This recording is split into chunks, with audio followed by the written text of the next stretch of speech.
नमस्कार, पंढरीच्या वाटेवर सिरीजमध्ये पुन्हा एकदा तुमचं खूप मनापासून स्वागत आहे। आज आपण बघणार आहोत शेंगदाणे आणि बटाटे। त्यासाठी 3 ते 4 बटाटे घेतले आहे, 1 वाटी शेंगदाणा घेतला आहे आणि ते पाणी टाकून स्वच्छ धुवून घेतले आहे। त्यानंतर कुकरला 2 शिट्टी काढून घेतले आहे।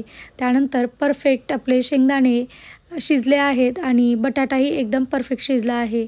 त्यानंतर कढईमध्ये तेल तापवलं आहे। तेल तापल्यानंतर त्याच्यामध्ये जिरा घातला आहे, हिरवी मिरची घातली आहे बारीक चिरलेली आणि छान परतून घेतलं आहे।